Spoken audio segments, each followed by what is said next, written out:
शुरुआत में हम देखते हैं कि अंतरिक्ष की गहराइयों को चीरता हुआ आग के एक विशाल गोले जैसा एक स्पेसशिप पृथ्वी की ओर तेजी से बढ़ रहा है। उस समय साल था 1914 यानी वाइकिंग्स का युग। जैसे ही यह स्पेसशिप पृथ्वी के वायुमंडल में प्रवेश करता है, पूरा आसमान लाल रंग से भर जाता है। एक भयानक धमाके के साथ वह नॉर्वे की एक विशाल और गहरी झील के बीचों बीच आकर गिरता है। आसपास के जंगलों में मौजूद सभी जानवर डरकर भागने लगते हैं। स्पेसशिप धीरे धीरे झील के पानी में डूब जाता है, लेकिन कुछ ही पलों बाद पानी की सतह पर दो लोग दिखाई देते हैं। दोनों ने बेहद अजीब और अत्याधुनिक स्पेस सूट पहन रखे थे। इनमें से एक था हमारी कहानी का नायक कैनन। कैनन बड़ी मुश्किल से अपने साथी को पानी से बाहर किनारे तक खींच कर ले आता है, लेकिन अफसोस स्पेसशिप क्रैश होने के दौरान लगी चोटों की वजह से उसका साथी मर चुका था। कैनन अपने मृत दोस्त को देखकर चुपचाप खड़ा रहता है। उसके चेहरे पर गहरी निराशा साफ दिखाई दे रही थी। उसे समझ आ जाता है कि इस अजनबी ग्रह पर अब वह बिल्कुल अकेला है। थकान और सदमे की वजह से वह वहीं बेहोश होकर गिर जाता है। कुछ समय बाद कैनन की आंख खुलती है। वह झील में तैरती हुई एक कंप्यूटर यूनिट को देखता है और उसे बाहर निकाल लेता है। जब वह सिस्टम को चेक करता है, तब कंप्यूटर उसे बताता है कि आसपास कोई भी स्पेसशिप मौजूद नहीं है जो उसकी मदद के लिए आ सके।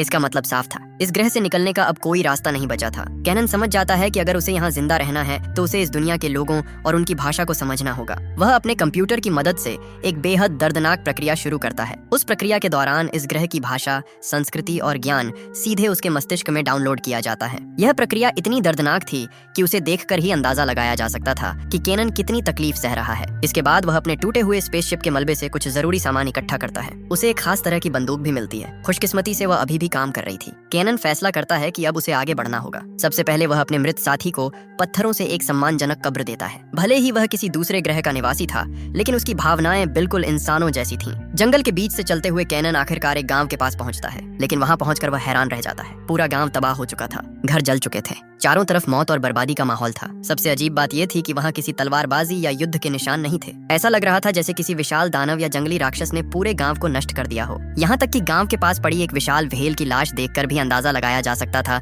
कि हमला करने वाला जीव कितना शक्तिशाली था।